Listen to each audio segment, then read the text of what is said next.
Hello बच्चों, आज हम करने जा रहे हैं क्लास 10 का साइंस का जो वीकली टेस्ट होने वाला है उसका इम्पॉर्टेंट क्वेश्चंस को आज हम देखने वाले हैं। तो चलिए बिना लेट किए वीडियो को स्टार्ट करते हैं और देखते हैं कि इस वीकली टेस्ट में साइंस से कौन कौन सा क्वेश्चन जो है आपके टेस्ट में पूछा जा सकता है। ठीक है, तो चलिए आपका पहला क्वेश्चन देखते हैं। विभवांतर का एसआई मात्रक क्या होता है? बच्चों, विभवांतर को इंग्लिश में बोलते हैं वोल्टेज।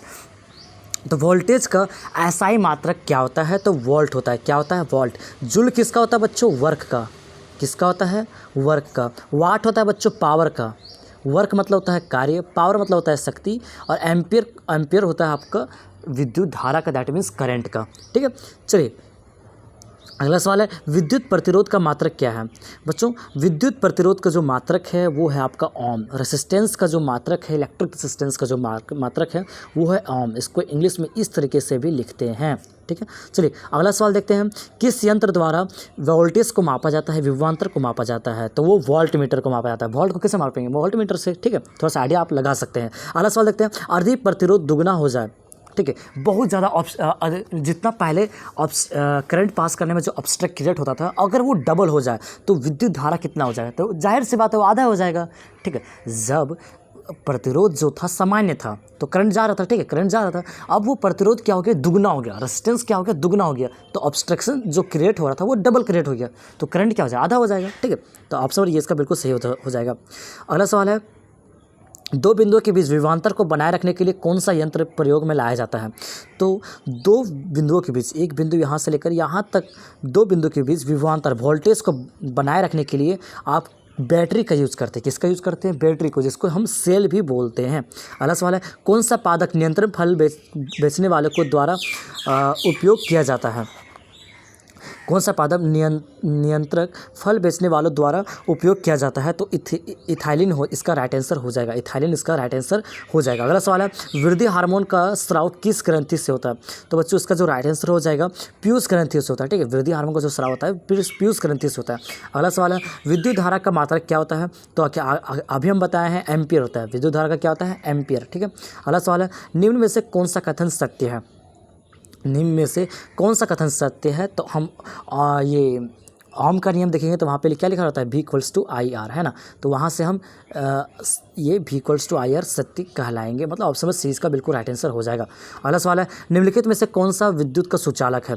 निम्नलिखित में से कौन सा? देखिए बच्चों, ये जो चारों ऑप्शन दिया है ना, ये चारों ऑप्शन जो है ये है आपका अधातु। ठीक है, लेकिन इसमें से सुचालक कौन सा है? तो ये है आपका ग्रेफाइट, क्योंकि एक ऐसा धातु जिसमें करंट जो होता है पास होता है, उसका दैट मीन्स कंडक्टर की तरह काम करता है। ठीक है, अगला सवाल है, प्रतिवर्ती चाप कहाँ बनता है? अब हम सब्जेक्टिव क्वेश्चंस की ओर बढ़ गए। प्रतिवर्ती चाप जो है मेरुरज्जु बनता है। ठीक है, मेरुरज्जु में शरीर का एक अंग है, शरीर का एक पार्ट में आता है मेरुरज्जु। यह तब बनता है जब संवेदी तंत्रिका कोशिकाएं ग्राही अंगों से मेरुरज्जु तक संकेत ले जाती है। ठीक है, ग्राही अंगों से मेरुरज्जु तक जो संकेत ले जाती है तंत्रिका कोशिकाएं, वहाँ तब उस क्रिया के दौरान वह ये प्रतिवर्ती चाप बनता है। अगला सवाल है, एक विद्युत परिपथ में प्रतिरोध को मुख्य रूप से कितने प्रकार से जोड़ा जाता है? ठीक है, एक विद्युत परिपथ में प्रतिरोधों को मुख्य रूप से कितने प्रकार से जोड़ा जाता है बच्चों? तो ये दो प्रकार जोड़ा जाता है, श्रृंखला संयोजन और समांतर संयोजन। ठीक है, अगला सवाल देखते हैं। अगला सवाल, श्रृंखला संयोजन मतलब क्या? Series combination. ठीक है, और समांतर मतलब पैरेलल। आप दोनों पढ़े होंगे, पता होगा जिन्होंने पढ़ाई किया है ना। ये चैप्टर 12 से है ना। चलिए अगला सवाल देखते हैं, जंतुओं में रासायनिक समन्वय कैसे होता है? उदाहरण सहित व्याख्या करें। जंतुओं में रासायनिक समन्वय कुछ रासायनिक पदार्थों जिन्हें हार्मोन कहते हैं, ठीक है, हार्मोन के द्वारा होता है। कैसे होता है? हार्मोन द्वारा होता है। ये अंतःस्रावी ग्रंथियों द्वारा स्रावित होते हैं। जो स्रावित ग्रंथियों है वहाँ से इसका स्रावित होता है, मतलब रिलीज होता है। स्रावित होने वाले हार्मोन के समय मात्रा और नियंत्रण पूर्ण भरणन क्रिया विधि से किया जाता है। ठीक है, अगला सवाल देखते हैं, विद्युत बल्ब का तंतु टंगस्टन का बनाव क्यों होता है? आप अगर बल्ब देखते होंगे जो रेड जलता है उस बल्ब में साफ आपको बाहर से दिख सकता है। तो वहाँ पर देखिएगा टंगस्टन जैसा एक तार देखिएगा। ठीक है, वो जो तार है ना वो एक टंगस्टन है। क्यों बना होता है?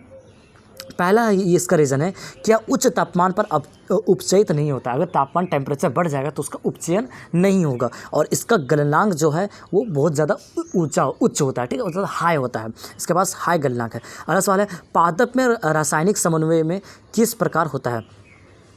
पादपों में रासायनिक समन्वय पादप हार्मोन के कारण होता है। ठीक है, पादप में रासायनिक समन्वय क्या होता है? पादप हार्मोन के कारण होता है। पादप विशिष्ट हार्मोन को उत्पन्न करते हैं। पादप जो है विशिष्ट हार्मोन को उत्पन्न करता है जो विशेष भागों को प्रभावित करता है। ठीक है, जो विशेष उसका भाग है, पार्ट है, उसको प्रभावित करता है। पादपों में प्रवाह प्रकाश के आरण की दिशा की ओर बढ़ता है।